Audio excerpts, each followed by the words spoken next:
ചോദ്യമാണ്. സജിത്ത് പറഞ്ഞോളൂ മറുപടി. നോക്കൂ, ഇതിനകത്ത് കഴിഞ്ഞ 10 വർഷമായി കേരളത്തിനകത്ത് അദ്ദേഹത്തിലിരിക്കുന്ന ഒരു ഗവൺമെൻറ്റിന് സത്യത്തിൽ ശ്യാമ ഇവിടെ ചർച്ചയ്ക്ക് വിളിക്കുമ്പോൾ ഇവരെ രണ്ടുപേരെയും വിളിക്കേണ്ട കാര്യം ഉണ്ടായിരുന്നില്ല, ആരെങ്കിലും ഒരാളെ വിളിച്ചാൽ മതിയാണ്. കാരണം എന്താ അറിയോ, കേരളത്തിലൊരു MLA പോലും ഇല്ലെങ്കിലും BJPക്ക് മുഖ്യമന്ത്രിയുള്ളൊരു നാടാണ് കേരളം. നോക്ക്, ഇവർ കഴിഞ്ഞ കാലങ്ങളിൽ, ഞാനതിൽ ചോദിച്ച ചോദ്യത്തിലേക്ക് വരാം, അതിനു മുമ്പ് മുരളിയേട്ടൻ പറഞ്ഞ കുറേ കാര്യങ്ങളിലേക്ക് നോക്കൂ. കഴിഞ്ഞ കാലങ്ങളിൽ സമാനതകളില്ലാത്ത വികസന പ്രവർത്തനങ്ങൾ നടത്തിയെന്നാണ് പറഞ്ഞത്. എൻ്റെ മുരളിയേട്ടൻ, നമ്മൾ നിൽക്കുന്നത് മറ്റേ അകത്തേത്ര മേൽപ്പാലത്തിൻ്റെ താഴെയാണ്.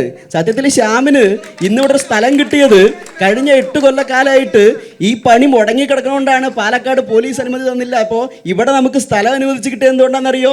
ഈ പാലം കഴിഞ്ഞ 8 വർഷമായിട്ട് മുടങ്ങിക്കിടക്കുകയാണ്. ഇവിടുത്തെ MLA ആരാന്നറിയോ? VS അച്യുതാനന്ദനായിരുന്നു. ഇപ്പോൾ A പ്രഭാകരനാണ്. VS അച്യുതാനന്ദൻ്റെ കാലത്ത് തുടങ്ങി വെച്ചാൽ. അപ്പോൾ ഇങ്ങനെ മുടങ്ങിക്കിടക്കണോണ്ട സ്ഥലം പോലും കിട്ടിയത്. അപ്പോൾ വികസന പ്രവർത്തനത്തിൽ കേരളത്തിൽ അങ്ങനെ നിങ്ങൾ വല്ലാണ്ട് ചെയ്തു എന്നൊന്നും പിന്നെ മുരളിയേട്ടൻ അങ്ങനെ പറയരുത്. രണ്ടാമതൊരു കാര്യം നോക്കൂ, കേരളത്തിനകത്ത് പിന്നെ അലവൻസ് കൊടുക്കാൻ 1000 രൂപ അലവൻസ് കൊടുക്കാൻ വേണ്ടി തീരുമാനിച്ചു. ഞങ്ങൾ കോടതിയിൽ പോയി എന്ന് പറഞ്ഞു. നോക്കൂ, കേരളത്തിൽ മാത്രമല്ല ഇന്ത്യയിലാകവാൻ ഞങ്ങൾ കോടതിയിൽ പോയതുകൊണ്ടല്ല, ഇലക്ഷൻ തീരുമാനിച്ചപ്പോൾ കോടതി പറഞ്ഞു ഇലക്ഷൻ സമയത്ത് ഇങ്ങനെ ജനങ്ങളുടെ കണ്ണിൽ പൊടിയിടുന്ന ഒരു നയങ്ങളും നടപ്പിലാക്കരുത് എന്ന് കോടതി പറയല്ലേ ഉണ്ടായത് മുരളിയേട്ട. രണ്ടാമത്തെ കാര്യം ഞാൻ പറഞ്ഞത്, നേരത്തെ ഇവർ രണ്ടുപേരും ഒരുമിച്ചാന്ന് ഞാൻ പറയാൻ കാരണം ഞങ്ങൾ പറഞ്ഞതല്ലല്ലോ. മുരളിയേട്ടൻ്റെ സംഘടന CPI അല്ലേ? നിങ്ങളുടെ യുവജന സംഘടനയുടെ പേര് നിങ്ങളുടെ അല്ല, ഞാൻ നിങ്ങളോടല്ലോ ഇവിടെ ഉള്ളവർ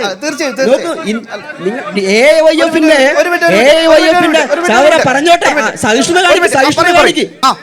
കാണിക്ക്. AYFന്റെ നേതാവ് സംസ്ഥാന കമ്മിറ്റിയുടെ സെക്രട്ടറി നോക്കൂ, കേരളത്തിൽ സെക്രട്ടേറിയറ്റ് മാർച്ച് നടത്തിയിട്ട് DYFIയോടും CPMനോടും പറഞ്ഞ എന്താണെന്നറിയോ? നിങ്ങൾ മാർച്ച് നടത്തരുത്, അഥവാ മാർച്ച് നടത്തുകയാണെങ്കിൽ ആ മാർച്ചിൽ മുണ്ടെടുക്കരുത്. ഇനി മുണ്ടെടുത്താൽ തന്നെ അത് മുകളിലേക്ക് കെട്ടരുത്. കാരണം നിങ്ങളുടെ കാവിക്കളസം കാണുന്ന AYF അല്ലേ പറഞ്ഞത് മുരളിയേട്ട. ഞാനിതിൽ പറയാൻ ഉദാഹരണം നോക്കൂ, ഇയാൾ RSS ആണ്, കേരളം ഭരിക്കുന്ന മുഖ്യമന്ത്രി RSS ആണെന്ന് ഞാൻ പറയാനുണ്ടായ കാര്യം എന്തറിയോ? PM ശ്രീ പദ്ധതിയിൽ ഒപ്പിടുന്ന ഏക കമ്മ്യൂണിസ്റ്റ് മുഖ്യമന്ത്രി ഇയാളാ. നോക്ക്, ഇയാൾക്ക് വേറൊന്നും ആലോചിക്കേണ്ടി വന്നില്ല. ഈ കേരളത്തിനകത്ത് RSSന്റെ പാഠ്യപദ്ധതി നടപ്പിലാക്കുന്ന ഒരു കമ്മ്യൂണിസ്റ്റ് പദ്ധതി നല്ലതാണോ ചീത്തയാണോ? PM ശ്രീ പദ്ധതിയുടെ മെറിറ്റിലേക്ക് ഞാൻ പോകുന്നു. കേന്ദ്രാവിഷ്കൃത പദ്ധതിക്ക് ഛത്തീസ്ഗഡ്, കർണാടക, ഇങ്ങനെ കോൺഗ്രസ് ഭരിക്കുന്ന സംസ്ഥാനങ്ങളൊക്കെ ഇതിനകത്ത് ഉൾപ്പെട്ടിട്ടുണ്ട്. ഞാൻ ഒറ്റ ചോദ്യം, ഒരു മിനിറ്റ്, അദ്ദേഹം ചോദിച്ചൊരു ചോദ്യമുണ്ട്, അതിനും കൂടി ഉത്തരം പറഞ്ഞ് കേരളത്തിൽ ജോസഫ് മാഷ് ഉൾപ്പെടെയുള്ള ആളുകളുടെ കൈവെട്ടിയതുമായി ബന്ധപ്പെട്ട് ഉൾപ്പെടെ കേരളത്തിനകത്ത് നിരവധിയായിട്ടുള്ള വർഗീയ കലാപങ്ങൾക്ക് RSSും അതുപോലെ തന്നെ ന്യൂനപക്ഷ സംഘടനകളും ഒക്കെ ശ്രമിക്കുന്നുണ്ട്. ഇതിനകത്ത് ശക്തമായ നിലപാടുകൾ എല്ലാ കാലത്തും കോൺഗ്രസ് എടുത്തു പോയിട്ടുണ്ട്. നോക്കൂ, പക്ഷേ എന്തുകൊണ്ട് അതിൻ്റെ ഒരു കണ്ടിന്യൂഷൻ കിട്ടിയിട്ടില്ല? ഉമ്മൻചാണ്ടി ഉണ്ടായിരുന്ന സമയത്ത് തുടങ്ങി വെച്ച നിയമ നടപടികളുടെ കണ്ടിന്യൂഷൻ അവിടെ കിട്ടിയിട്ടില്ല. പിണറായി വിജയൻ കേരളത്തിനകത്ത് മുഖ്യമന്ത്രിയാകുമ്പോൾ ഇയാളിൽ നിന്നൊക്കെ മറിച്ചൊരു വിധി ശ്യാമെ നമ്മൾ പ്രതീക്ഷിക്കേണ്ടതുണ്ടോ?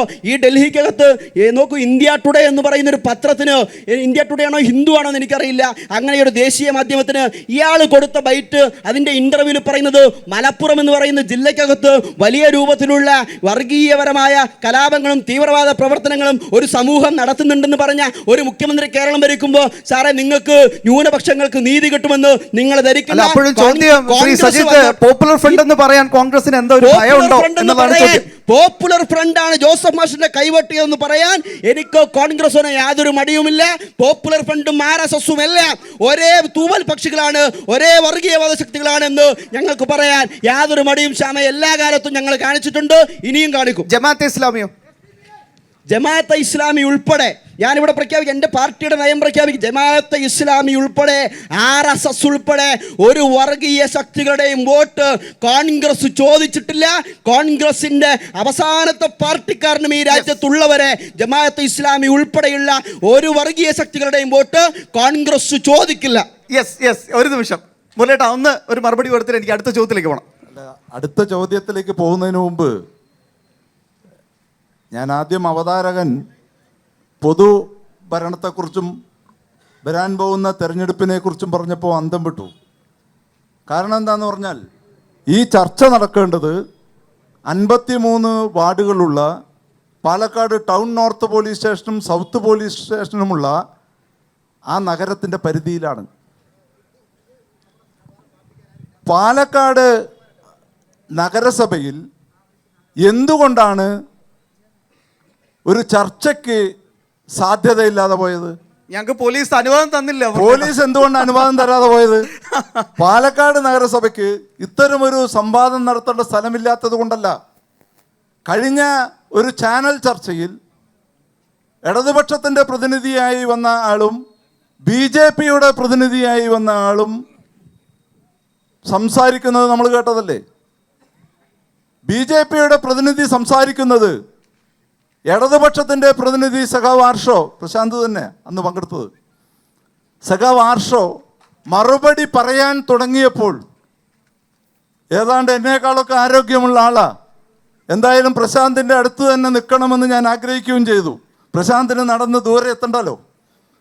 സഖാവ് ആർഷയോട് പ്രശാന്ത് ശിവനെ പോലെയുള്ള പ്രശാന്ത് ശിവനെ പോലെയുള്ള നിങ്ങൾക്ക് വിഷമമുണ്ടാവും. കാരണം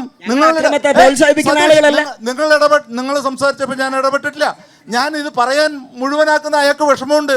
കാരണം തൻ്റെ കയ്യിലുണ്ടായിരുന്ന 1.25 ലക്ഷത്തോളം വോട്ട് യാതൊരു ഉളുപ്പും മടിയുമില്ലാതെ സുരേഷ് ഗോപിക്ക് നൽകിക്കൊണ്ട് കേരളത്തിന്റെ ചരിത്രത്തിൽ ഒരു BJPക്കാരനെ പാർലമെന്റിലേക്ക് അയച്ചതിന്റെ പൂർണ്ണ ഉത്തരവാദിത്വം കൊടുക്കുന്ന ആളാണ് ഈ സതീശന്റെ പാർട്ടി. അപ്പൊ അതുകൊണ്ട് ഉത്തരം കൂടി വേണം. ആ ചോദ്യത്തിന് ഉത്തരം കൃത്യമായിട്ട് ഇടതുപക്ഷം എന്നുള്ളതോ അല്ല. ഞാൻ ഇത് പറഞ്ഞുപോട്ടെ, എന്തുകൊണ്ടാണ് ഈ സംവാദങ്ങളെ ഭയക്കുന്നത്, പറയുന്ന വർത്തമാനങ്ങളെ ഭയക്കുന്നത്? ആ വർത്തമാനങ്ങളെ ഭയന്നത് കൊണ്ടാണല്ലോ പോലീസ് അനുമതി തരാതിരുന്നത്. അത് പാലക്കാട് നഗരസഭയിൽ സമാധാനമായി ഒരു ചർച്ചയ്ക്ക് പോലും ഇടമില്ലാത്ത രീതിയിൽ ആ ഭരണത്തിന് നേതൃത്വം കൊടുക്കുന്ന പാർട്ടി മാറിയോ എന്ന് ആലോചിക്കണ്ടേ? ആഭ്യന്തരത്തിന്റെ പ്രശ്നമല്ല. ഇവിടെ പോലീസുകാർ ഈ സമാധാനപരമായി ചർച്ച നടക്കുന്നതിൽ ബാരിക്കേഡും മറ്റു സാധനങ്ങളുമായിട്ടാണ് വന്നിട്ടുള്ളത്. അതുകൊണ്ട് ഈ ചർച്ച സമാധാനമായിട്ട് പോകണം എന്നുള്ള അതിലൊക്കെ നമുക്ക് ഒരു വിട്ടുവീഴ്ചയില്ല. ശ്രീ മുരളി, ഒറ്റ ചോദ്യമേ മറുപടി എനിക്ക് വേണം. ചോദ്യങ്ങൾ ചോദിക്കാൻ ആളുകൾ കാത്തിക്കുന്നുണ്ട്. അദ്ദേഹം ചോദിച്ച ചോദ്യത്തിന് കൃത്യവും വ്യക്തവുമായിട്ടുള്ള ഉത്തരം ഒന്ന് തിരിഞ്ഞു നോക്കോ. ഇതിനൊരു ചോദ്യം ഉത്തരം കൂടി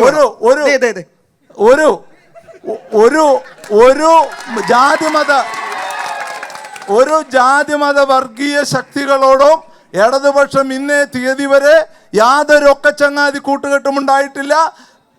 തെറ്റു ചെയ്തവനെ ശിക്ഷിക്കണം എന്നുള്ള അഭിപ്രായമാണ്. തെറ്റു ചെയ്തവൻ കേരളത്തിലെ പോലീസ് ആയതുകൊണ്ടാണ് ഒരു MLA ആയിട്ട് പോലും ഇങ്ങനെ ഓടിക്കൊണ്ടിരിക്കുന്നത്. പക്ഷെ പിടിക്കാൻ കഴിയില്ല.